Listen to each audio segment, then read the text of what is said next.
Thiruvan Saranai. May the blessings of the Triple Gem be upon you. I am Venerable Sumana Jyoti Thero, and I am going to welcome our guest speaker for today's Dhamma talk and those who join us with this program. We celebrated the 30th anniversary of the International Buddhist Foundation a couple of weeks ago, to be certain on March 8, 2022. Moreover, we are beginning a series of Dhamma talks today to extend our celebration over the anniversary of the IBF. As we previously updated you regarding this event, the Dhamma talk series is based on the Four Noble Truths. Its themes reads, acquiring inner peace and seeing things as they are, by means of the Buddhist concept of noble wisdom. The series consists of 4 sessions and has been scheduled to be held on April 24, June 26, August 28, and December 25, 2022. Our guest speaker is Venerable Panadure Chandaratana from the Nissaranavanaya Forest Hermitage in Mithirigala, Sri Lanka. And our moderator is Dr. Gaya Gamhevage, who is a dedicated devotee to the IBF. Let us warmly welcome Venerable Panadure Chandaratana and our moderator, Dr. Gaya Gamhevage, and all our Dhamma friends who joined our first session today from all over the world on behalf of the International Buddhist Foundation Committee. May this session be conducive to your spiritual development, and may you realize the Dhamma in no time by the merits you acquire being a part of this wholesome program. Now, I would like to invite Dr. Gaya Gamhevage to host the program from now onwards. Thank you, Venerable Sir. Good afternoon, good evening to everyone. Thank you so much for joining. As you've heard, we are celebrating something very important, 30 years of the International Buddhist Foundation. And if you look on the website, the mission of the foundation is very similar to the talk today. The IBF is dedicated to the promotion of lasting peace through the teachings of the Lord Buddha. And while many of us may look at peace between countries or conflicting parties or communities, or even within the family, we know that the Lord Buddha has invited us to and challenged us to look inside for inner peace. And that's why we are extremely honored to have the Venerable Panadure Chandaratana Thero with us today. As you may know, he is from the Theravada tradition. He's been a practitioner, which he has practiced for about 1.5 decades. More than anything, he teaches meditation in Sri Lanka and abroad, but he's renowned for taking the complex teachings and the profound teachings of the Buddha and making it tangible and easy for practitioners like you and me, whether it's meditation or whether it is the teaching. Therefore, without further ado, I'm going to invite the Venerable Thero to speak. But before I do that, let me just explain how it will work today. We will have the Dhamma talk for about 45 minutes, and it will be undisturbed. At the end, I will invite you to ask questions. You can do it in one of 2 ways. You can either write in the chat, or you can go to the bottom of your screen to the reactions and raise your hand. So really, this is a very blessed occasion. And with that, I invite the Venerable Thero to start the discussion. Yeah, thank you very much, Dr. Gaya. And I thanks to you all for inviting me to conduct this session. And I hope to try to convince the message, try to communicate the message of Four Noble Truths more closer to our hearts. And with that note, I like to commence the talk. May you all give your consent and may we all pay homage to the Buddha. Namo tassa bhagavato arahato samma sambuddhassa. Namo tassa bhagavato arahato samma sambuddhassa. Namo tassa bhagavato arahato samma sambuddhassa. Katamancha bhikkave dukkhaṃ ariya saccang panca upadānakkhandhā tissa vacaniyanti. Dear Venerable Sir, dear Dhamma friends, so basically today we are going to start a series discussing Four Noble Truths, and basically we hope to try how to connect it with our practice as well as how to practically recognize Four Noble Truths. And that's an interesting sutta which we all have heard of. That is the very first sermon, what we call as Dhammacakkappavattana Sutta. There Buddha give a fairly comprehensive analysis to this first noble truth, second noble truth, third noble truth, and the fourth noble truth. And if we start with that, first of all, he put aside the other two extremes. So that is the what we call the Kama Sukha Kama Yoga, so being indulged with somewhat sensual pleasures, and on the other hand, the Atthakila Yoga, where you are sort of tormenting the body. Now, abandoning these two extremes, now Buddha is coming up with Four Noble Truths, the Noble Eightfold Path. So this is somewhat familiar to us.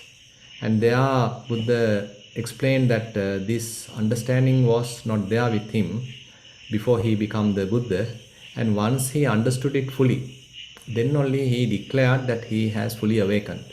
So therefore we can understand it's a significant understanding, very interesting, very important understanding that he has done, he has went through, and as a result of that he became the Samma Sambuddha. Now then only he now approach the five ascetics and start to preach. Before that he didn't go even to preach, not to instruct even, but now he is quite confident that he is the Samma Sambuddha, and now he is preaching the Dhamma. Now if we refer there, what he has defined as the first noble truth, the Dukkha Ariya Satya, so it's a kind of a stock frame is there telling Jatipi Dukkha, that is the birth is suffering, then Jarapi Dukkha, that is some sort of decaying, aging is also suffering, Vyadipi Dukkho, subject to various illnesses, is also suffering, Maranampi Dukkham, going through the death, is also suffering, and Appiyehi Sampayogo Dukkho, being with someone who we don't like, whom we dislike, is also suffering. Then Piyehi Vipayogo Dukkho, that is separation from the loved ones, is suffering. Yampichan Nalabati Thampi Dukkham, if we want something, if we are desiring something, but still if we couldn't get it, if we are not getting it, that is also suffering.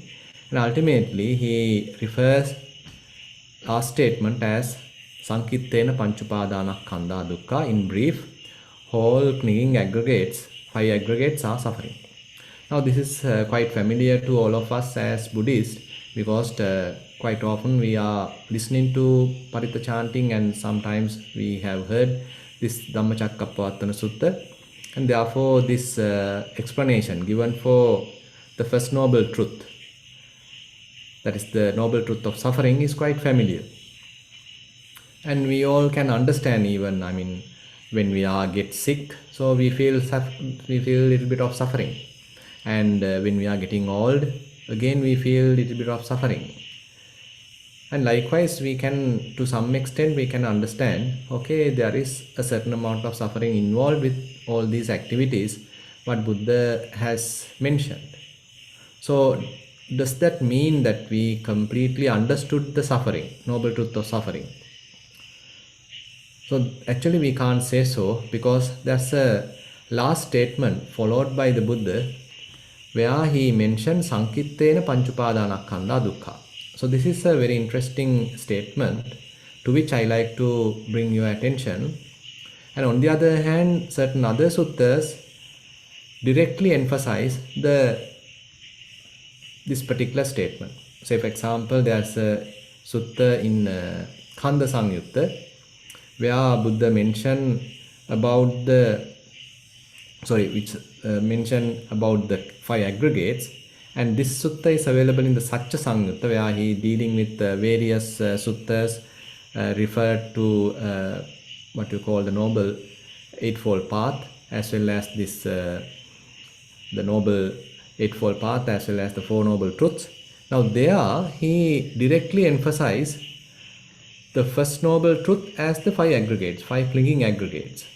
That's what I actually have kept as the title of today's Dhamma sermon. Let me recite it again. Katamancha bhikkhave dukkhaṃ arya sacchaṃ. So he is asking what is amongst this dukkhaṃ arya sacchaṃ, the noble truth of suffering. Then he himself give the answer telling pancha upadana khandha tissa vachaniya. It has to be said, clinging aggregates, 5 clinging aggregates are the first noble truth. And then he further elaborate what are the 5 clinging aggregates. The first one is the clinging aggregate of the rupa, the matter, and then the clinging aggregate of feeling, vedana, and then the clinging aggregate of the sanya, perceptions, clinging aggregates of sankhara, that is the mental formations, and the last clinging aggregates of consciousness, the vijnana, upadana, khandha. So there you can understand, when it comes to some refined understanding of First Noble Truth, so we have to go a little bit deeper, and then only we can say, okay, we have fairly understood the First Noble Truth. Because the mundane level of understanding of suffering is, of course, most of us have gone through enough suffering, and even now we go through a lot of troubles. So likewise, I mean, this is quite common. But that doesn't mean that we well understood the noble truth of suffering. So therefore, in order to understand the noble truth of suffering, we have to go a little deeper. And to understand the noble truth, again, we have to look the noble truth in another perspective. So that is what we call as a kind of a stock frame where Buddha define each and every noble truth, and again he comes up with a strategy to work out, and then there is a result. So if I refer kind of a Buddhist term, so there's a theoretical part, what we call as the pariyatti, and then there is a practice part, what we call as the patipatti, and then we have the result part, what we call as the pativeda. So each and every noble truth, therefore we can model or we can refer with these 3 levels, where there is a definition of each noble truth, and there is a task to do, a practice to do, and then there is a result after going through the practice. Now let me explain you how to apply this formula to the First Noble Truth. So then we should know what is the definition of First Noble Truth. So that is where Buddha define it. As I have already mentioned, the First Noble Truth is especially the 5 clinging aggregates. So theoretically there is some sort of an understanding of 5 clinging aggregates, and then we should understand it practically as well.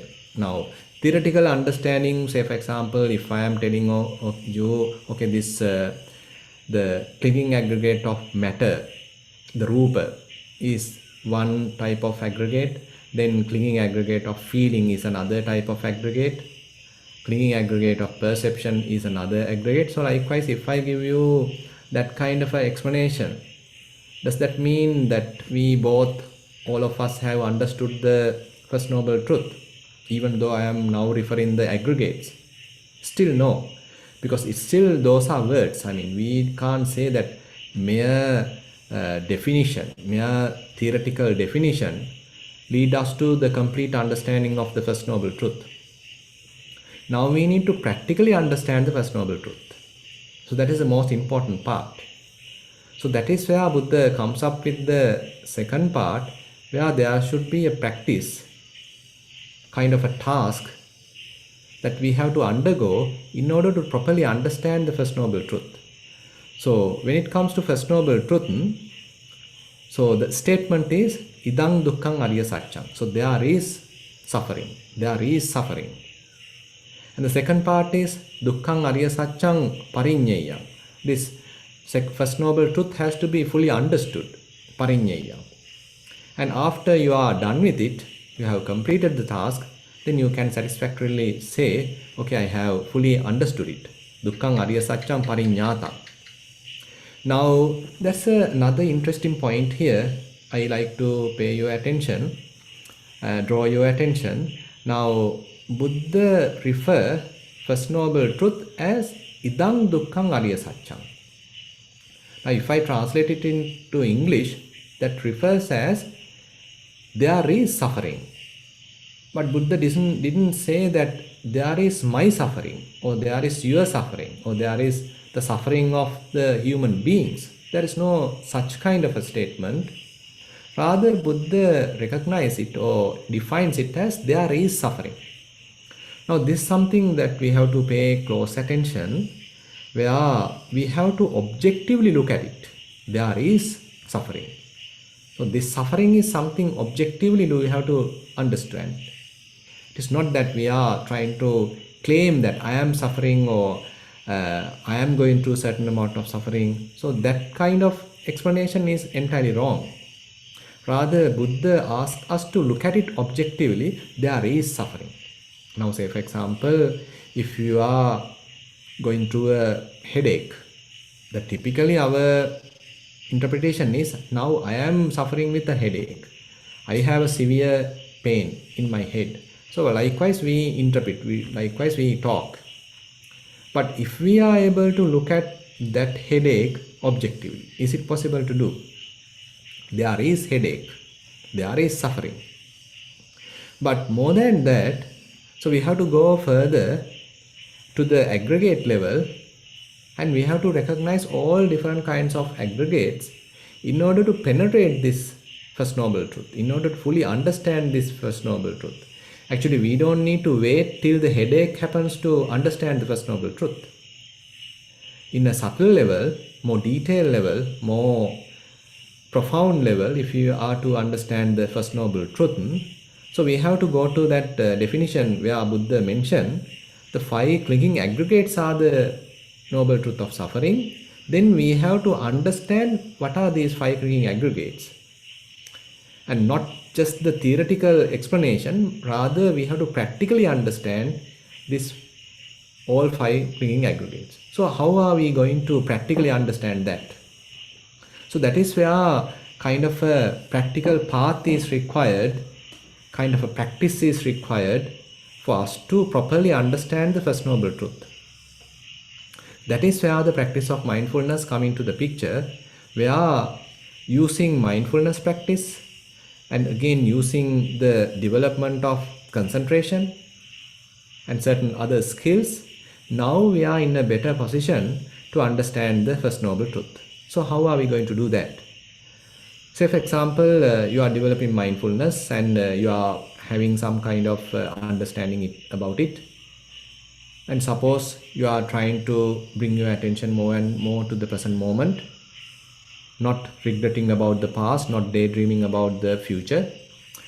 And you are trying to establish your mindfulness in the present moment. And typically, we are starting with Kayanupassana, where you are using your very body as your object of attention, object of mindfulness. So, if I am trying to recognize the body as my object of mindfulness, so that actually refers to the First Noble Truth. Because Rupa Khanda is represented in the body, whatever the physical, is something that we can properly investigate in order to understand the Rupa Khanda, in order to understand the First Noble Truth pertaining to the Rupa Khanda. It may not be enough, we have to go to the other aggregates as well. But if we consider the Rupa aggregate, the material aggregate. So practically, if we need to understand the Rupa Khandha and how clinging happens to this Rupa Khandha, then we have to have some kind of a mechanism, methodology to do it practically. So that is where we are trying to recognize how this Rupa Khandha manifests. Now, if I go a little bit deeper, so Buddha mentioned Rupa Khandha is mainly the 4 types of elements: the earth element, water element, fire element, and the air element. So then we have to understand the elements then. I mean, if you have to understand the Rupa or the matter, if Buddha says, okay, Rupa Khandha is the 4 elements, then we should understand the elements. And on the other hand, sometimes Buddha explain why it is referred as Rupa. Rupatitiko bhikkhave rupang vadeta. So basically, it is this body, this all matter is constantly subjected to change. It doesn't last for long time. It's constantly subject to change. And again, it is quite vulnerable. It is quite weak. Even a mosquito bite can make you some sort of sick. So likewise, Buddha give another paradigm to the so this definition, giving some sort of direction to some sort of dispassion even to the Rupa Khandha. Now anyway, if you are trying to understand the 4 elements, now we need to understand some sort of practical method. We need to apply a practical method. So that sometimes we call as Dhatu Manasikara, the elements meditation. Now, in order to do that, again, we need to have some amount of practice, have fair amount of mindfulness, and fair amount of concentration. And suppose that you have developed some amount of mindfulness so that you are able to maintain your attention in the present moment. And again, you are again and again looking at breath or rising and falling or various bodily phenomena. That indicates you are able to have some amount of concentration. So let us have this kind of skill already developed, and then suppose we are using that skill to further understand the characteristics of elements. Now,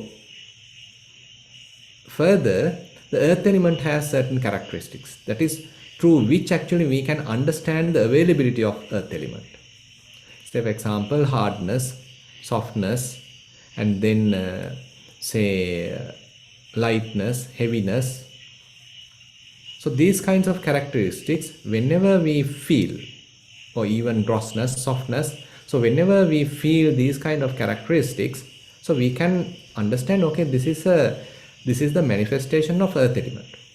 On the other hand, whenever we feel kind of fluidity and even kind of cohesion, so that is a manifestation of water element. Whenever we are understanding whenever we are able to understand the characteristics of say heat element, that manifests as heat and cold. And when there are vibrations, movements, so that is a manifestation of air element. So actually they talk using their language. Now if we are to understand the availability of these 4 elements, so we should know their language. So their language is these characteristics. So on the other hand, if I am able to pay attention to the body, and whenever I understand, okay, now there is hardness, now there is softness, now there is heaviness, now there is smoothness, now there is lightness, now there is heat, cold, etc., etc. So that means now I am dealing more subtle level, more fundamental level, primary level about the aggregate. Now actually, typically what happens is on top of these aggregates, on top of these elements, we are building lot of concepts. We are naming them as me, mine. We are giving even names. He is a female, she is a female, he is a male. So likewise, we are actually, for the purpose of communication, we add so many concepts onto it. But with the concepts, actually sometimes we can't really penetrate to the truth. We have to abandon all these concepts, put aside all these concepts, and we have to come to the very root level. That is one task of the Yoniso Manasikara, where you are coming to the very root, very deep, fundamental levels. So at the fundamental levels, what we understand, what is available is these four elements.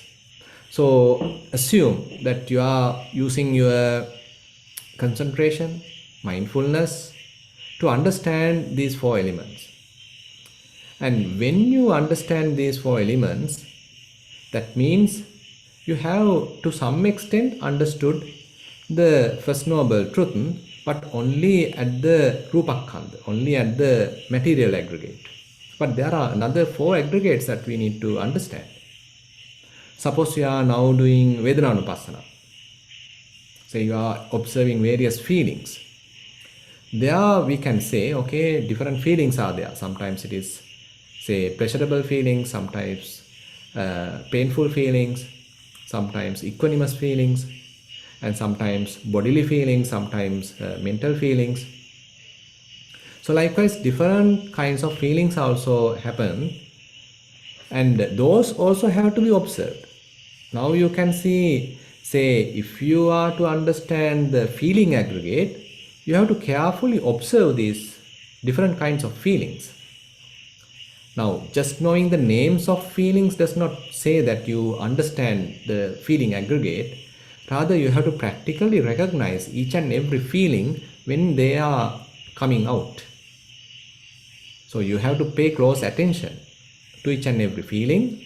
Then there's a fair possibility that you are able to understand different kinds of feelings. But on the other hand, sometimes you can say, okay, I am experiencing kind of a body ache, so that lasts for 20 minutes and then it disappeared. I experienced some sort of happiness and it lasted for 10 minutes, then it disappeared. So this, can we say that I now understand this feeling aggregate fully? Still not, because we have to further try to understand it, because the term pariññaya means that you are trying to understand each and every aggregate fully from all the different perspectives. Now that means you have to pay further attention, close attention, even to the feeling aggregate, and that close attention, close investigation, even broader your understanding. Say, probably you may understand, okay, even though at the beginning I perceived this, say, what you call this pleasurable feeling for 10 minutes, but this pleasurable feeling is not just a single pleasurable feeling, it consists of so many pleasurable feelings. So all these many minute pleasurable feelings all together manifested like a single pleasurable feeling. That is because of my less of understanding. But when I am paying close attention, then you can safely say, okay, now they are not a single pleasurable feeling. They are a group of pleasurable feelings. And each and every minute feeling are short-lived. Now actually you are going little deeper to understand the feelings, and you are now going even to other aspects of the feelings. At the beginning you didn't know, whether they are that level subtle destruction is there, that we didn't know. We thought, okay, this pleasurable feeling lasted for 10 minutes, painful feeling lasted for 20 minutes. So likewise, we had a kind of a very mundane kind of understanding. But as we refine our mindfulness and concentration and pay close attention to each and every these different kinds of feelings, then our understanding further penetrates, and we get a even refined type of understanding where we understand, okay, these feelings are quite momentary, they are quite transient, and they are quite impermanent, and they are oppressed by this impermanent nature. So now your understanding is broadening. You can see the First Noble Truth, the stock frame is idam dukkhaṃ ariya saccam, dukkhaṃ ariya saccam pariññaya. There is suffering. This suffering has to be understood. And again Buddha mentioned, what is suffering? The clinging aggregates.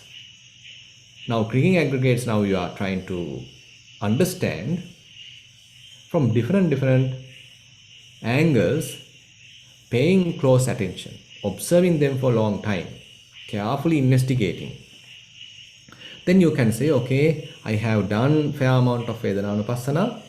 Now fairly I have some deep understanding about feelings, and you have some better understanding compared to the previous stage. Now assume that we go to the understanding of say perception aggregate. Various perceptions are there. Say when we are looking at something, then there are certain marks, signs that we observe. And when we are hearing different sounds, we recognize them using different signs, marks. And similarly smells, tastes, tangibles. So likewise, each and every those phenomena have some sort of a sign, some sort of a marks. But even beyond that, say when we have certain perception, that is also comes under the sanya aggregate. Typically we translate it as perception, but the subtle level is even minute kind of signs, minute kinds of marks using which we do the recognition. Now, how are we going to understand these kinds of marks, signs, perceptions? For that to do, actually we have to go even to the higher levels of Satipatthana. So that is mostly to the Dhammanupassana in order to understand the perceptions. Now how about the Sankhara, the formations? That is also well understood at the level of Dhammanupassana. How about the consciousness aggregate? That is also fairly in the Dhammanupassana as well as in the Chittanupassana. Now you can see, more you are practicing for foundations of mindfulness, you are completely dealing with these 5 aggregates. When we are starting our mindfulness practice at the Kayanupassana level, so we are dealing with the Rupa aggregate, the matter aggregate, materiality aggregate. When assume that you gain fair amount of mindfulness, develop fair amount of concentration, now you are using that developed mindfulness and concentration to closely investigate the matter. It could be the Rupa, it could be different elements. And now we can say, okay, I have done this Rupa Kammatthana, the Dhatu Kammatthana. So I have understood to some extent. And actually Buddha give different levels. Say for example, if you are analyzing the body using bodily parts, another kind of understanding is developed. Say previously I had a kind of an idea, okay, this body belongs to me and it has certain value, etc., etc. But when I understand body as certain bodily parts, so that kind of a wrong understanding may diminish. Rather, I have a kind of a dispassion developed towards the body because it consists of various bodily parts. None of them are sort of interesting, none of them are attractive. And even when you are further going down, trying to pay close attention, there you come across the elements and there you have a more subtle level of understanding, refined level of understanding. So likewise, more and more you pay attention to the body, then you get an understanding about the Rupa, the matter, and it leads to fair amount of realistic understanding. Now, seeing as they truly are. Now, this is another interesting word or phrase that we come across in the Vipassana practice. So, seeing things as they truly are. Now, in order to have this, seeing things as they truly are, actually we need to have fair amount of concentration. Samahito bhikkhave yatha bhutan pajanati passati. So only a person who has fair amount of concentration, mindfulness, he is capable of having this knowledge, what we call as seeing things as they truly are. So you can understand the requirement of having mindfulness and concentration. They are very much like prerequisites for the practice. When you have that concentration and mindfulness, you can say, okay, you have the prerequisites, you are now with those, And now you need to use them in order to penetrate, in order to fully understand the Rupa aggregate, the feeling aggregate, the perception aggregate, the formations aggregate, and even the consciousness aggregate. Now actually, feeling aggregate, if we again revisit, now more and more you recognize feeling aggregate, so you get a better understanding about different kinds of feelings. More you pay close attention to different perceptions, signs, then you get a kind of an understanding, okay, rather than trying to attach to them, you are sort of getting a kind of a dispassion. Similar thing happens even to the formations aggregate. Similar thing happens to the consciousness aggregate. Now, this is another level of understanding. Now, seeing things as they truly are leads to kind of a dispassion, leads to kind of a disenchantment. Actually, even today I explained this to another group of devotees, to practitioners. Actually, why we typically attach, why we typically grasp, that is because of lack of understanding. We haven't fully understood about the aggregates. That is why we go and attach, we go and grasp. But if we have penetrated them, if we have fully understood them, if we have a comprehensive understanding about them, then actually automatically some sort of a dispassion has to arise. So that is the Buddha's words. So Buddha mentioned, Yatha bhuta jnana dasanam nibbidathaya.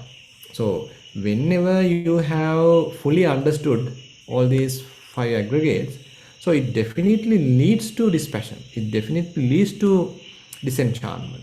So why we grasp that is because we don't have that full understanding.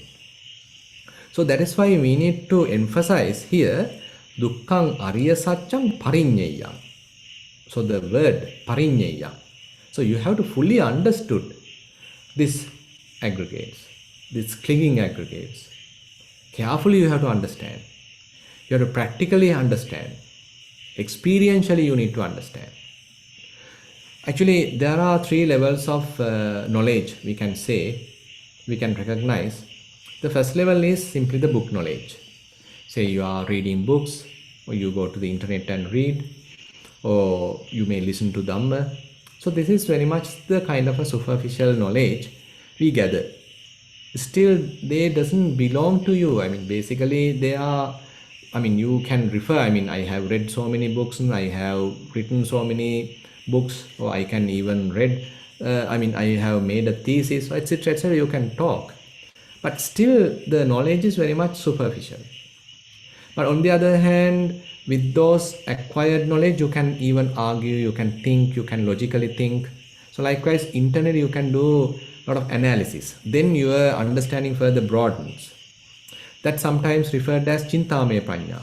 Yeah, by thinking, analyzing, logically analyzing, you get fair amount of understanding. So that is what we call as Chintamaya Prajñā. But to have experiential knowledge, what we call as Bhavanamaya Prajñā, you need to practice.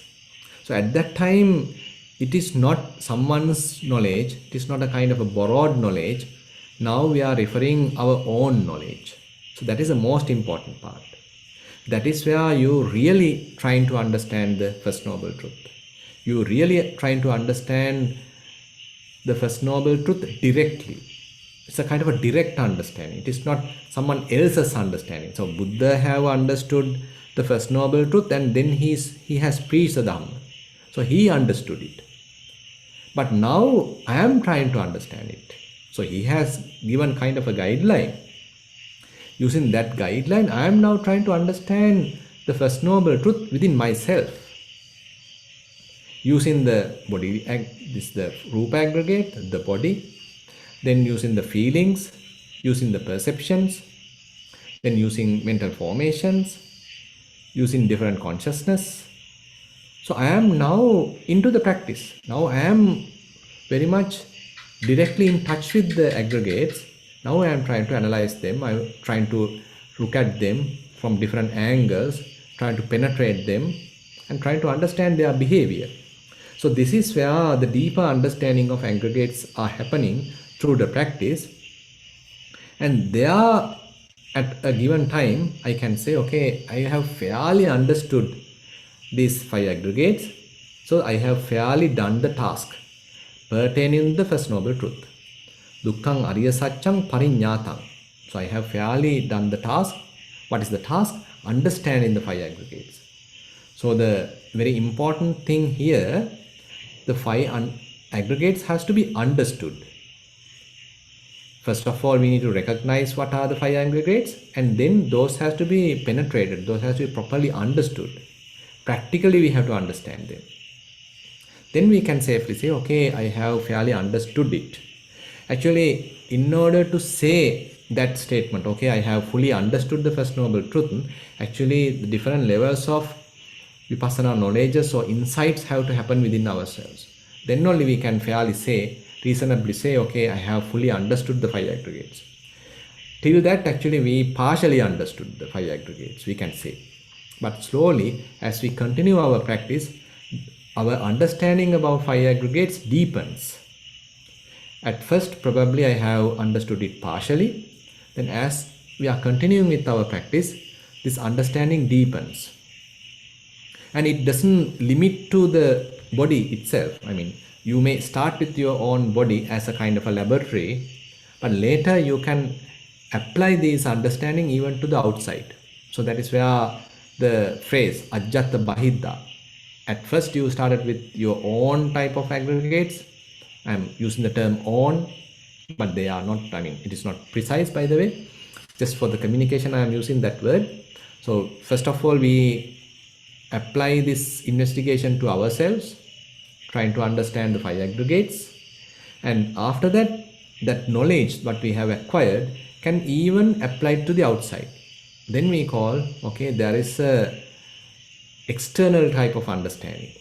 First we did it for internal, and now even we have the external kind of understanding.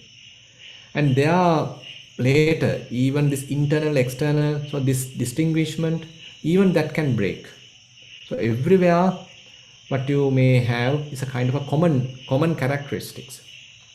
At first you understood internal characteristics, but now you are understanding even the outside characteristics, external characteristics, and probably you may understand, so these characteristics are common.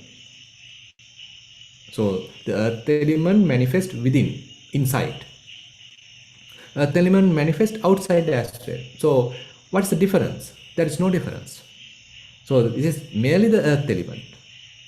So whatever the importance, the value that we have given to the internal earth element is now very much faded away, because you understand even those characteristics are available outside. So the distinction, the internal external, is now become blurred, nullified. So very much like everywhere in the whole physical world, what is available is nothing but the 4 elements. So likewise our understanding broaden.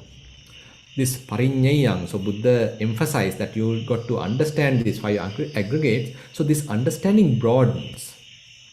As our understanding broadens, so other results may continue, so that actually we can discuss with the other levels of what we call the 4 Noble Truths. So today actually I tried to give some clarification about the First Noble Truth. How are we going to practically understand it, and how to use say Satipatthana, the practice of mindfulness, to understand the First Noble Truth, and to give you some theoretical understanding also about the First Noble Truth. So I think that is enough for today as the Dhamma sermon. So if you have any question, or if you need any further clarification, explanation, so please feel free to ask questions. And now I like to open the session for questions. Thank you, Venerable Sir. So everybody, please feel free either to write in the chat or just to raise your hand. And when you speak, please introduce yourself.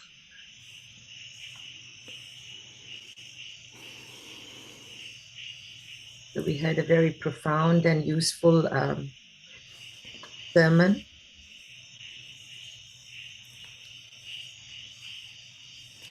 So basically it is, by the way, a little dry because we started with the suffering. But anyway, it also has kind of a meaning, because sometimes people used to criticize Buddhism, telling that it's always talking about suffering, why they are talking about suffering. So that's the kind of a critique that we sometimes come across when we are talking about the Four Noble Truths. So actually, when we understand that we all have this kind of suffering, actually that makes us fairly humble, isn't it? So I mean, you are also suffering, I am also suffering, so we all are going through this kind of a situation, so there is no need of an argument there. There is no need of a quarrel, because we all are subject to this kind of suffering. It's a kind of a common thing. So therefore it is helping us to sort of ground ourselves properly. So therefore there's a broader meaning putting the suffering in the front, so that we become fairly free from conceit, we are well grounded, we look at ourselves more humanly, and we look at the others more humanly, and therefore we all are suffering. Now how about understanding it then? How about understanding my suffering? How about understanding your suffering? And ultimately, the result is not the suffering. That is the important thing. That is the freedoms of suffering. So first of all, we need to understand suffering if we are to find a solution. So, I mean, this model actually is even referred in the Ayurveda. I mean, even in the medicine. So when you are sick, so you first of all, you should know, oh, I am going through some suffering, I am sick. Now, say for example, that is the problem in the mental diseases, because though they don't know, I mean, they are going through a mental disease, because that is the problem there. But suppose you are broken with your leg, or you are having a body ache, a stomach ache, whatever it is. Now you can easily recognize, okay, I am going through some suffering. So first of all, I need to admit there is suffering, there is sickness, there is a disease.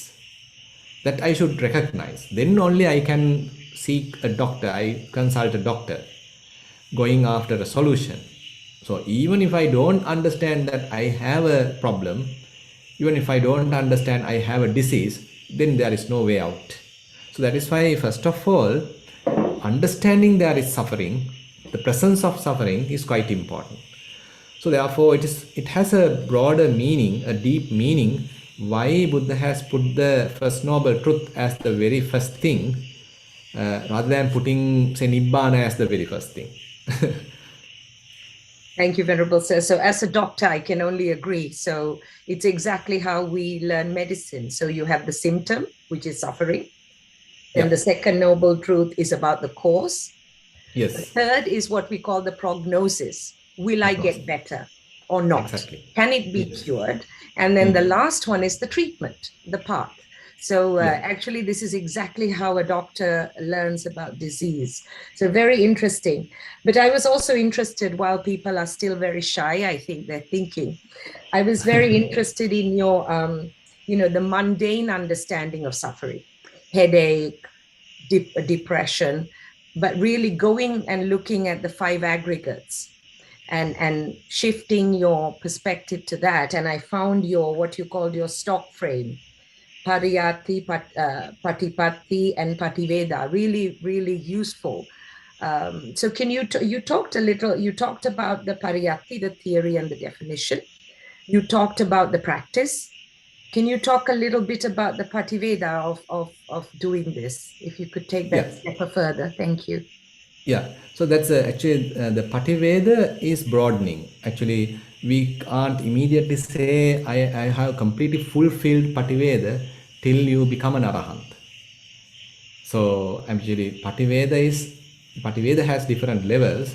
Say for example, when you are practicing Kayanupassana, so you are still on the materiality aggregate, the Rupakhanda. So your understanding about the other aggregates is very less, because now you are more paying attention only to the Rupakhanda, to the materiality aggregate, and assume that you do Vedananupassana. Then you have better understanding about both aggregates. Then you are adding perceptions, then formations, consciousness. So that means you are broadening your understanding. And even when you are broadening that understanding, actually more and more understanding means more and more relinquishment. So there you can see kind of a relationship. So these kinds of understandings cannot lead to any kind of a conceit. Now typically, if you consider the mundane, the worldly kind of knowledges, say I am acquiring a kind of a degree, so I can have a kind of a conceit. Okay, you don't have a degree, I am having a degree, so I can argue like that, I can look down another person. But on the other hand, when someone is understanding the suffering more deeply, then he can't have that kind of a conceit, because what he understood is suffering. He deeply understood it. And that understanding has a kind of a result, that is the dispassion. That is the relinquishment. That is the disenchantment. Now you are ready even to give up, let go of. Now that is where actually the second noble truth come into the picture, where Buddha mentioned the second noble truth is the, say, tanha, the craving. And the craving has to be abandoned. Such that we can discuss in detail. The craving has to be abandoned, so that is the task involved with the second noble truth. The task involved with the first noble truth is that first noble truth has to be fully understood. But the task related to the second noble truth is the second noble truth has to be abandoned. So there's a very, you have to clearly understand these points, how Buddha has put it like. The first noble truth has to be fully understood. Second noble truth has to be fully abandoned. The third noble truth has to be fully realized. And the fourth noble truth has to be cultivated. So that is how the four noble truths are sort of practically presented to us as practitioners. So in that sense, so more and more you do investigation about the body, about the feelings, about the perceptions, formations, consciousness, etc., etc. So that means we are dealing with the first noble truth to fully understand it, fully penetrate it, understanding it from various angles. So we are broadening our understanding. So more we broaden our understanding, definitely it has to have a kind of a result. So that is nothing but the dispassion, the disenchantment, then the relinquishment. So likewise, they have some interesting relationships we can come across as we continue our series of Dhamma talks. Yeah. So we are getting some questions on YouTube, but before that, maybe I hand it over to, is it Samantha or Samantha Jayatilaka? Can you unmute and ask your question? Yes, yeah. Thank you, Gaia. And thank you, Bhante, for taking my question as well. I just wanted to just clarify now how we can, like, from a lay life, be able to truly let go.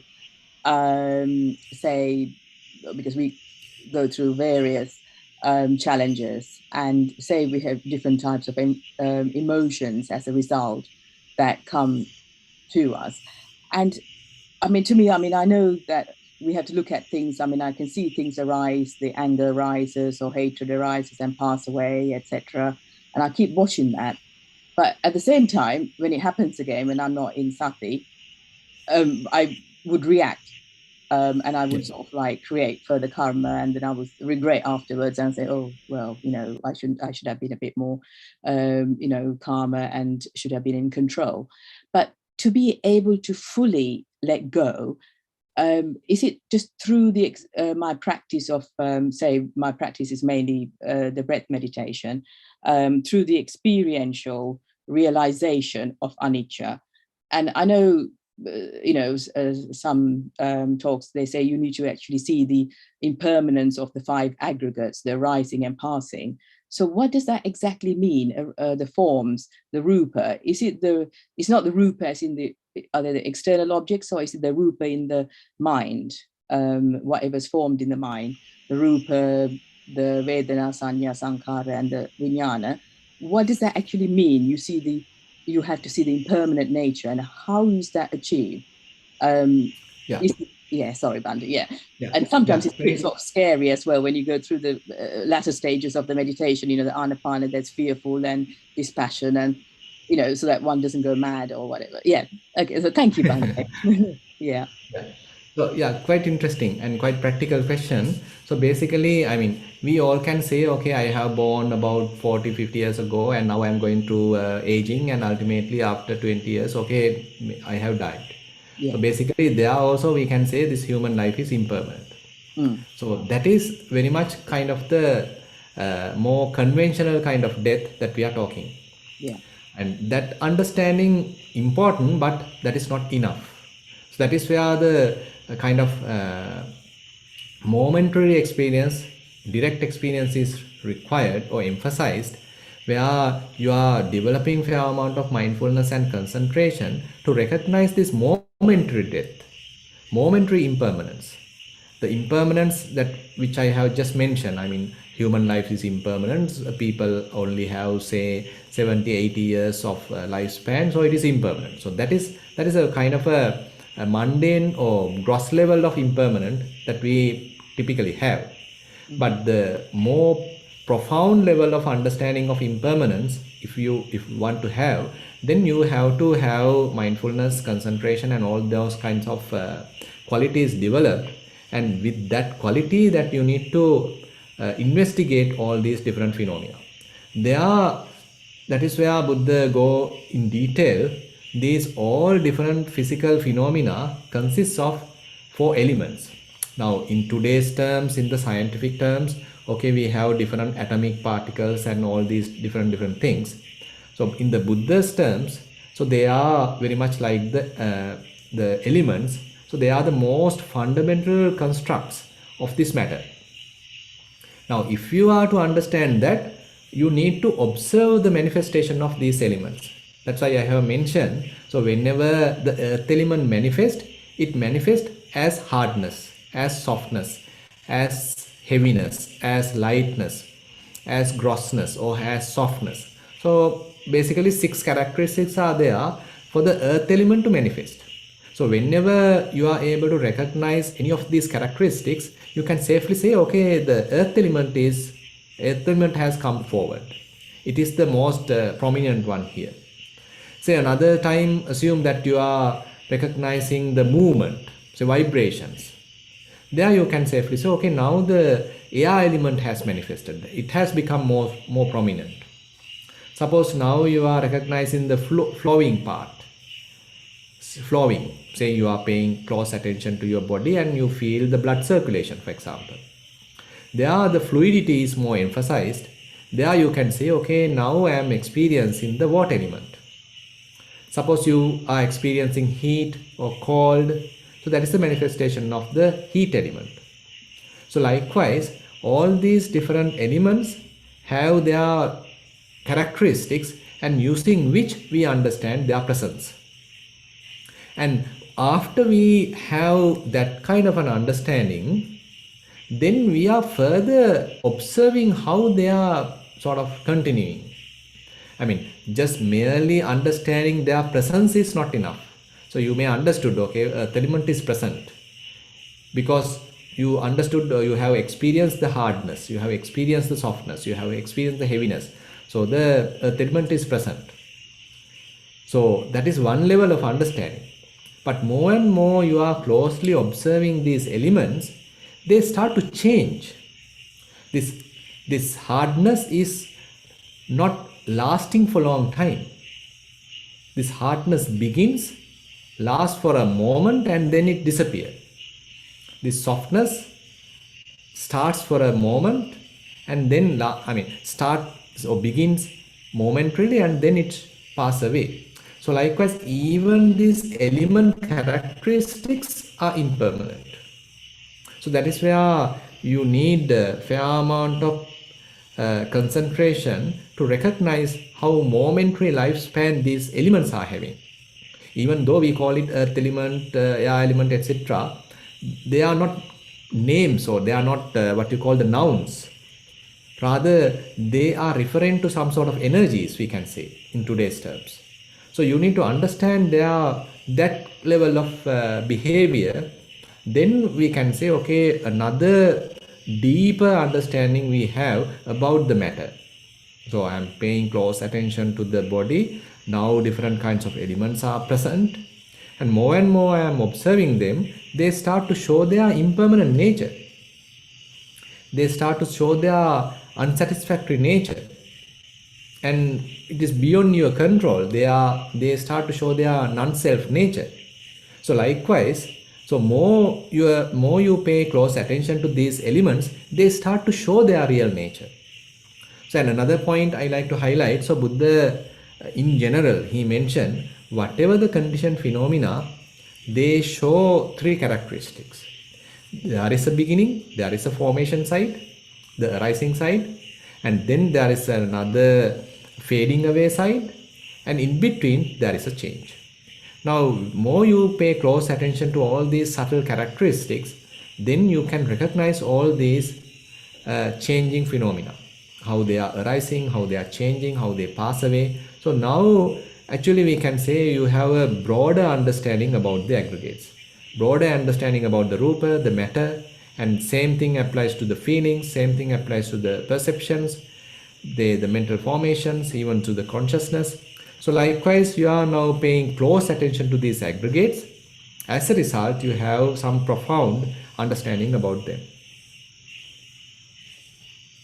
Thank you, Bhante. Would that be just quickly, are we doing the last 4 stages of 12 to 16 of the Anapana? Do you need to go through those 4? I think, do you have to go through those 4 in order to really truly get this realization? We can say so. Yeah, actually it depends. Now, certain yogis, actually when they are observing Anapanasati, the in-breath and out-breath, sometimes if their concentration, mindfulness is fairly sharp, they even can understand the impermanent nature very quickly.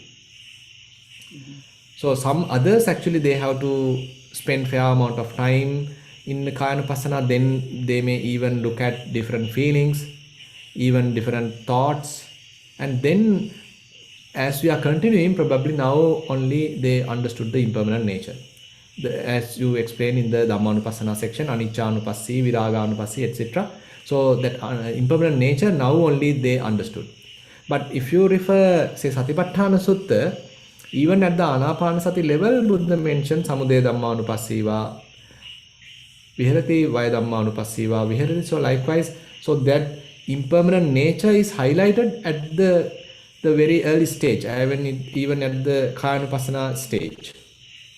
One doesn't need to wait till the Dhammanupassana to understand the impermanent nature. Oh, wonderful. Thank you, Bhante. Really appreciate your answer. Thank you. That's really helpful. Thank you. Bhante, we have people watching on Zoom, but also on YouTube. And Chandima Nagahavata has asked, is Satya Jnana equal to Sotapanna? That's his question. Actually, I think we can't say so, because Satya Jnana refers as the pariyatti, the definition of the First Noble Truth. Say you know the definition of the First Noble Truth. So Buddha has mentioned Idam Dukkham Arya Satchang. So you got to look at the First Noble Truth. You need to look at the 5 aggregates. You need to look at the Rupa aggregate. You need to look at the feelings aggregate, the perceptions, formations, consciousness. So this is the kind of a definition. So this is the Satya Jnana. And then you have to have the Krutya Jnana, the second part. There's a task to do. So that is the better understanding about all these 5 aggregates. Comprehensive understanding about the 5 aggregates. So that is the task, Krutya Jnana. And then last is the result, Kruta Jnana, the Pativeda, is the result. Because, you did fair amount of practice. For the First Noble Truth is the understanding. You have understood it comprehensively. Now you have that understanding. then you can safely say, yes, I understood it. Now probably, I mean, if you have come to the level of full understanding, sometimes probably you have done or passed the Sotapan. I mean, you have become a Sotapan. So, but I feel maybe it covers the second noble truth, it covers the third noble truth, it covers the fourth noble truth, not merely the first noble truth. If one to have Magapala, probably he may have to cover all four noble truths. I think that's clear. So I'm going to invite others, even if you don't have questions, maybe you can start by saying what was new, or what was a new understanding, or what was an important aspect that the Venerable Chandaratana raised today. Often that's a good start of reflection if you don't, even if you don't have a question. So what was really important to you in today's talk? And if you don't speak, I'm going to invite you. I'm going to call you by name, okay? Somebody has actually asked, is this a series of talks? Yes, it's a series of 4 talks. This is the first, and we'll put on the website all of the dates. So that's why he's focusing on the first Noble Truth today, and we will come to others. So who can I call on? Who can I volunteer to talk? And another, actually, I like to highlight another point. Let me little highlight it again. That I have mentioned. So Buddha refer the first noble truth as there is suffering. So that is a very interesting point. That it is not there is my suffering, rather there is suffering. So this is the kind of a perspective that we are developing from the beginning of Satipatthana. Say for example, assume that you are doing Anapanasati. So you allow the body to breathe naturally. You are not trying to interfere the process. You are not trying to make it your breathing. Rather, it is a kind of a natural process happening in the body, and you allow the natural process to continue, and you come out of it and look at it. It is very much like someone else is breathing and you are observing. So you can see you are from the beginning, you are trying to have this kind of a objective observation. Rather than you think, okay, I am breathing softly, I am breathing roughly, my breathing has become slower, my breathing has become, say, difficult. So that is, we are trying to personify the experience. We are trying to have a kind of a subjective experience. But from the beginning of the practice, say you got to allow the process to happen naturally. You step back, you maintain kind of a distance, and then you look at it. Then you can say, oh, yes, there is suffering, there is a process, there is a bodily process. Now I mean, I can simply say I am watching it, but I mean, just for the easy communication, there is a bodily process and there is a mental process which is being observed. So likewise, so we need to, from the beginning of the Satipatthana practice, so we are trying to develop this kind of an objective reflection or objective observation. So we allow the process to happen as natural as possible, and we take a step back, we take a step behind, or a kind of a distance, and then look at it objectively. We are not putting any of our thoughts into it, our judgments into it. So we are not trying to control it. Allow it to happen more naturally, then only I get a better understanding about it. There is suffering. So that is a very interesting point, and actually sometimes we miss. We sometimes interpret, I mean, I am suffering, I am sick, I have a headache. So this is how we communicate. But proper perspective, correct perspective of First Noble Truth is to keep it as a kind of an object. There is suffering. Yeah. Very interesting, Bhante. And building on that, I suppose it requires us to unlearn, because we are so attached to the concept of self. I am suffering, my pain. So it's, and also you said something when you spoke about seeing things as they really are. You said a precondition is concentration. And as you say, you don't force it. What happens is, as you do this, as you observe as things as they really are, it leads to dispassion and distance and disenchantment. But in education, we often have an object and we work towards it. Here, you're telling us to, well, relax, don't work towards it, just observe it, and it is part of a natural process. So that was very interesting for me personally. Yeah, actually that you further have highlighted kind of a de-learning process, because we already have some preconceived ideas and we are trying to look at it through our observation. That is kind of a biased observation. So we already have, as you mentioned, kind of an objective, and I am now trying to prove it. Rather, let me keep the process independent, let it manifest as it like, then only I have kind of independent analysis, not a biased analysis, biased observation. So therefore, first of all, we have to de-learn, unlearn ourselves without trying to put our views onto the picture. Let the thing happen naturally. Then I am carefully observing it, naturally observing it, maintain an unbiased attention, non-judgmental observation. Then it may show their true nature. Yeah. Really interesting. It's the more we are educated, the more difficult it is to unlearn. So it's very difficult. I agree. Can I just call on somebody? We have Charlotte, we have Chintana, Fabian. If you want to say something. There's a question in the chat. Probably you can. Yeah. No, I think we've done it. It has come directly to me. Okay, go ahead, Bali. Go ahead. Yeah. Can you please explain more about the consciousness aggregate with examples? So basically, consciousness aggregate, sometimes we call, you are learning or understanding while in the Chittanupassana.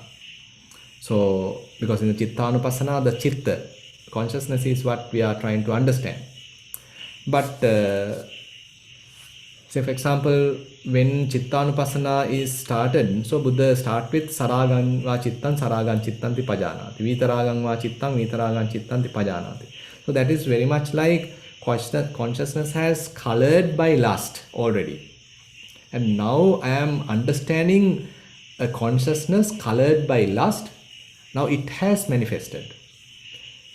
Now it is free from lust, and now it may be with some kind of renunciative thoughts, kind of dispassion thoughts. And now I am understanding consciousness without lust. So likewise, the pure form of consciousness is not something that we can immediately understand. So what we can easily understand is the consciousness which is already subjected to certain defilements, already subjected to certain other formations, they are bound together. Now I can understand, okay, now the mind is colored, now the mind is lustful, now the mind is angry, mind is with some jealousy. But later, as we move forward into the Dhammanupassana, there you get another skill to carefully distinguish. Okay, there is sensual desire now arising. There is sensual desire available. Now this sensual desire has faded away. Now you are carefully observing sensual desire as a separate thing. Previously at the Chittanupassana level, you don't have that level of precision. Instead, you are very much like recognizing the whole consciousness being colored by sensual desire. Now it is available as sensual desire. So therefore, in order to fully understand carefully understand the consciousness aggregate, we need to go through Chittanupassana, Dhammanupassana. Then we can say, okay, I have understood the consciousness aggregate. And actually Buddha not only referred here, but even when you are talking about the dependent origination, the Paticcasamuppada, there again the consciousness aggregate is mentioned. So so all these you can see. So Buddha has mentioned to enhance our understanding. Consciousness aggregate is coming under the part of the suffering, coming under the part of the dukkha satya, the noble truth of suffering. But in order to understand it fully, Buddha has explained it in many different angles. You are looking at the material aggregates, feelings aggregate, perceptions aggregate, formations aggregate, consciousness aggregate. So you are in that level, you have comprehensive understanding. The more you observe them, you may understand their behavior, how impermanent they are, how unsatisfactory they are, how non-governable they are, another level of understanding. Then probably you may understand their kind of dependent nature, how the consciousness arises, how this matter arises, what are the causes of the arising of matter, what are the causes of the arising of feelings, what are the causes of arising of perceptions, what are the causes of arising the formations. Now you are going another level of understanding, recognizing there are true causes for them to come up. Say for example, for the matter to come up, you need to have a fair amount of nutriments. For the feelings to have, you need to have the contact. The perceptions to have, you need to have a contact. For the formations to have, you need to have a contact. For the consciousness to have, you need to have the name and form. So likewise, you can even understand their root causes. Another level of understanding. So therefore, that is why, so the understanding about these 5 aggregates is broadening more and more by looking at them, by investigating them from many different angles. So Buddha has paved the way by giving all different directions for us to understand these 5 aggregates fully. Yeah. Thank you, Bhante. Anybody would like to make a comment? Bhante, to see and understand the true nature of these phenomena, do we need to still mind through jhanas? So another question came to me directly. So another question came. So let me again tell the question. To see and understand the true nature of these phenomena, do we need to still the mind through jhanas? Okay, so this is a kind of a arguable question. So some teachers mention the jhana is a must, and some others say it is not a must. Now say for example, if you consider the satipatthana practice and another say jhana practice, so even if you are practicing jhana, if you are to understand the rupa aggregate, you have to come out of jhana. While being in the jhana, you can't understand the rupa aggregate. You can't understand the feeling aggregate, because jhana is an absorption where your mind is locked, you are fully absorbed, and you need to emerge from it in order to understand the 5 aggregates. Now, on the other hand, when you are practicing, say, mindfulness, say walking meditation or breathing meditation or elements meditation, the concentration there, what is available is what we call as a momentary concentration, kanika samadhi. Say, assume that you are walking, your left foot is on the ground, it is touching the ground, and momentarily it is concentrated there. You can precisely understand, okay, there is hardness. So you have momentary concentration, you can, which leads to precise understanding of the matter, that is hardness, the earth element. Suppose there is kind of heat available, it is changing. Now you are paying close attention to that, momentarily your mind being concentrated there. So this momentary concentration is the one leading to understand the precise different characteristics. So therefore, when it comes to vipassana, having this continuous momentary concentration is more highlighted. So therefore we can say, if you have a fair amount of mindfulness and the ability to maintain your attention for a long time on a particular process, a selected process, and you are able to maintain momentary concentration for a long time, then of course you are able to understand that particular phenomena fully. So therefore, I mean, my personal understanding or kind of personal opinion is, if you are able to have a fair amount of mindfulness, if you are able to have ability to maintain your attention for a long time on a particular phenomena and carefully say investigate it, then I mean you can do it. You can have a better understanding about that phenomena, their behavior, etc. So in that sense, jhana is not a must. Any more questions, Bhante, to you? I ask a question, please? No. Go ahead, please. Go ahead. Yes. Bhante, what is the difference between the emotions in Chittanupassana? You know, like if you are angry, you contemplate on the anger in Chittanupassana, is that right? And No, actually, and also the Panchanivarnas, you see, there is also anger, isn't it? In the Nivarnas. How do you differentiate the two processes, please? yeah, at the Chittanupassana level, as I mentioned, so yogi is not yet capable of sort of separating the mind from the Nivarana. Say it is very much like, suppose you are taking a cup of tea, and cup of tea is tasty and it is with some milk or maybe with some tea, etc., etc. So you are taking it as a single thing, but you further analyze it, understanding, okay, it has water, it has tea, it has milk, it has sugar. So these are the ingredients. So Chittanupassana is very much like you are taking tea as a one thing, but when it comes to Dhammanupassana is where you are even go to the ingredient level and understanding their presence. So therefore, Dhammanupassana we can say is more precise, more profound, but you can't do it immediately. You have to go through Chittanupassana. Then only you develop the skills, necessary clear comprehension, and then you may be able to even go to the very subtle levels, precise levels, precision to understand the ingredients.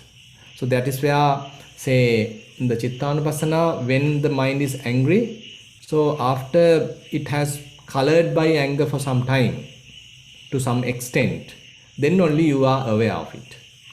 But suppose when you come to Dhammanupassana, you are aware when there is no anger, and when the very first thought of anger is arising, even there you are aware.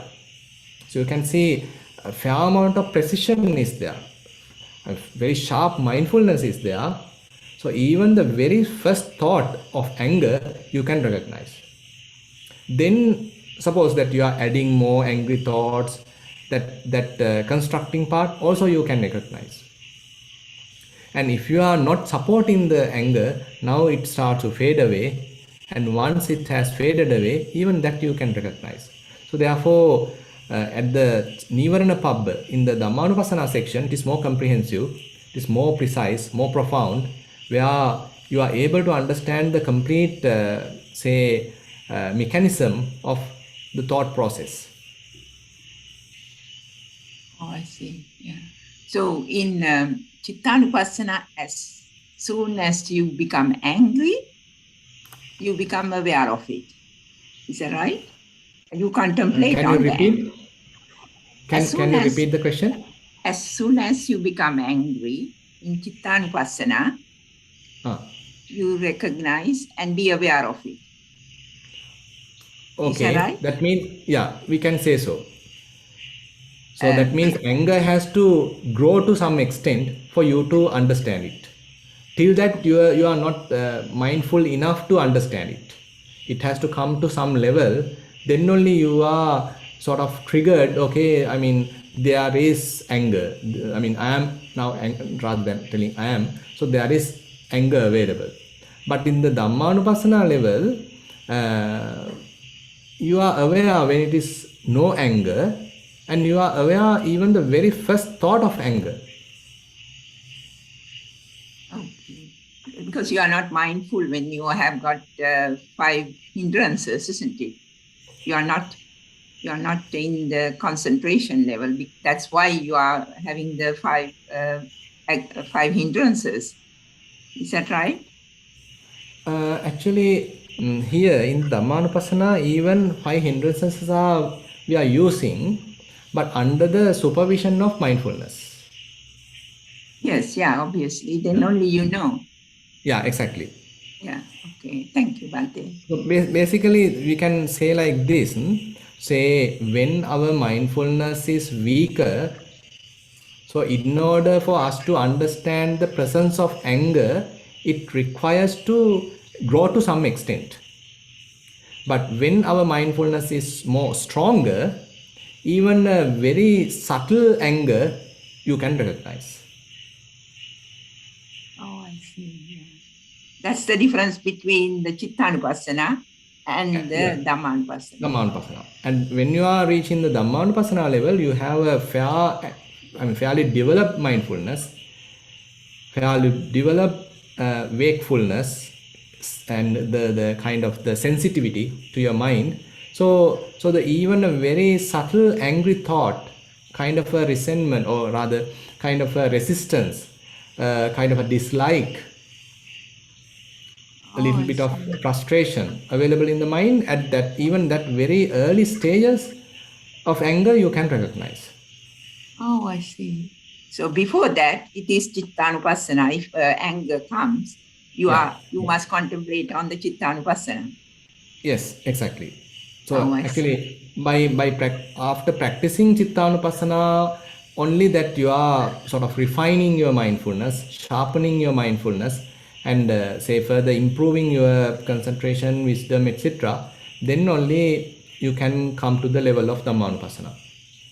So is that a process one ought to take in order to progress, or nobody can go into 5 hindrances or Dhammanupassana before that? Is that right? No, that's why I mean hindrances. I mean when they are dealing with the mind, so we can recognize them. So you can't separate them at the Chittanupassana level. Oh, I see. I see what you mean. Yeah. So because you are unable to, in gross level, you observe that at Chittanupassana, but yes, when you can, when you are deeper, then you can observe it in the sense, desire, anger, and like that, the 5 hindrances. Yeah. All right. Thank you. Yeah, you can separately look at the mind. You can separately look at the hindrance while in the Dhammanupassana. Thank you, Bhante. Yeah. Okay. Yeah. Thank you, Hiranti. Very good question. There's one more here. Do we need to have or practice a high or develop a high degree of concentration by, say, focusing on the breath to support the moment-to-moment awareness? Did you see that, is Bhante? something. Yeah. So do we need to have or practice a high or develop a high degree of concentration by, say, focusing on the breath to support moment-to-moment awareness? Actually, to some extent, yes, because say for example, when you are practicing Anapanasati, so the breathing happens continuously, and each and every breath you are trying to precisely recognize. So in breath happens, you are ready to recognize it. Out breath happens, you are ready to recognize it. So you can see we are developing the momentary concentration at that level even. And later you are going even refinement. Okay, the beginning of in-breath, the middle of in-breath, the end of in-breath, and there may be even a little gap. Then the beginning of the out-breath, the middle of the out-breath, the end of the out-breath. So you can see we are further refining our attention. So when you have developed that kind of a skill, then actually you are capable of observing, investigating any kind of a phenomena. Not only the breath, actually, we have used breath as a tool, as a mechanism. The developed skill you can use to observe maybe even feelings, maybe different element characteristics, maybe even the thoughts, because the skill actually we have already developed using the breath.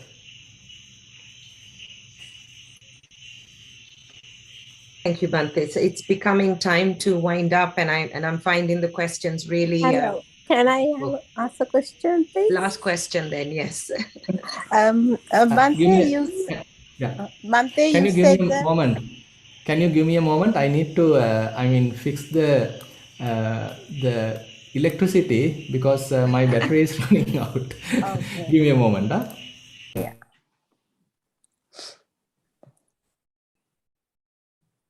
So while we wait, maybe just to notify everybody that the next talk is on the 26th of June, and the following one in August and one in December.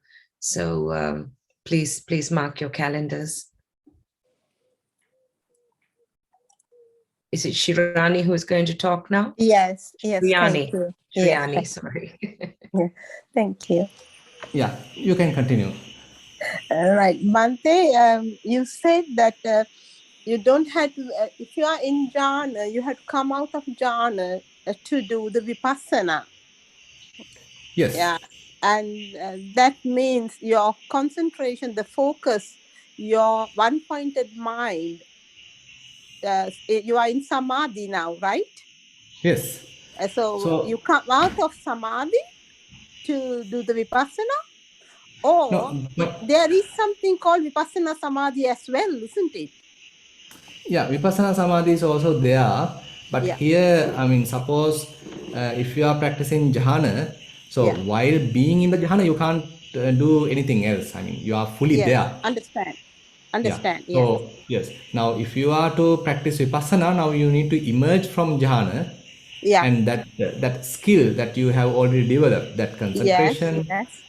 that now you need to focus to various other bodily phenomena or feelings or etc. Now you can practice Vipassana.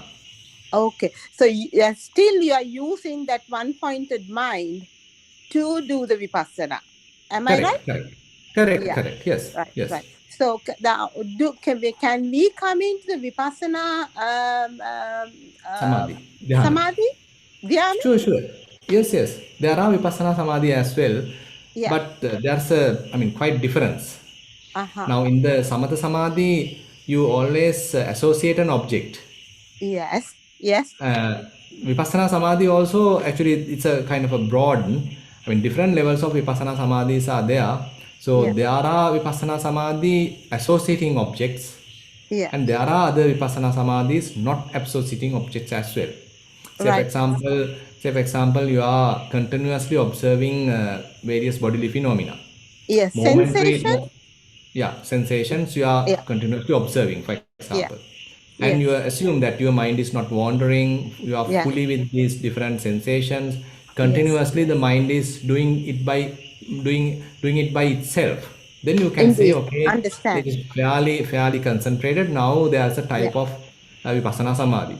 But on the other hand, suppose you are developing these insights to a further, and then suppose that your mind has let go of this process altogether. Yes. Indeed. So there also you can have a Vipassana Samadhi, but there is no object to associate at that level. Oh, I see. So you start to see the Anitya Dukkha Anatma of the Vipassana in that case. Is that right?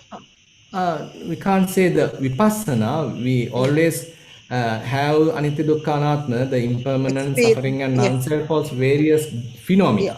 Yeah. But once you understood that three characteristics, one result is that letting go of the whole thing. So you relinquish everything. So once the relinquishment happens, there is nothing to hold. Okay. So that non-holding or non-grasping can be developed to the level of Vipassana Samadhi. Right. Okay. So the Vipassana. So is it part of Theravada tradition to develop Vipassana Samadhi or not? Yes, it is part. Actually, Buddha has mentioned, say, Animitta Samadhi, Appanihita Samadhi, Sunyata Samadhi. So those are mentioned. Okay. Thank you, Bhante. Thank you. Yeah. Thank you, Bhante. I see there are lots of practitioners with really practical questions. Thank you. I think since this time slot has now expired, we're 5 minutes over time. It's time to really express our gratitude, Bhante, for your speech, for your talk, but also for your patience and your explanation. So on behalf of the International Buddhist Foundation and Venerable Sumana Jyoti, there I would really like to express our deep gratitude for your kindness, your compassion, for taking this time, and your patience for answering all our questions. I'd like to thank Sumit and everybody in the IBF who made this possible. I'd like to thank the leadership of our Halyale Vimalaratna Thera, our Sumana Jyoti Thera, who really are our spiritual fathers and brothers, if you like. I'm so old, I don't think they're fathers. I think they're more like my brothers. But really, IBF is our spiritual home. And of course, we have to thank everybody. We had 35 on the Zoom and many more on the YouTube. So Bhante, I hope you feel that we were listening with an open mind, and please know that your words and your guidance have had an impact on us. So thank you, everybody. Bhante, would you like to say something before we wind up? Bhante Chandaratana? Yeah, so basically, I mean, these teachings are for us to practice, not simply to intellectualize. So I mean, there are enough books and etc. are available, but the most important thing is to practice. Then only we can say, okay, I'm trying to understand the first noble truth, I'm trying to understand the second noble truth, third noble truth, fourth noble truth. So these teachings are there for us to practice, not simply to superficially go through. Yeah. So therefore, I invite all of you to get on to the practice and try to realize them practically. Yeah. Thank you, Bhante. Theruvan Saranai. Good evening to everybody, and we will hope to see you next time on the 26th of June. Thank you. Thank you, Bhante. Sadhu, Yeah. sadhu. Thank you, Bhante. Sadhu, sadhu, Thank you, sadhu. Bhante. Sadhu, sadhu, sadhu. Thank you, Bhante. Soon. Sumit, if you can stop recording, please. Thank you.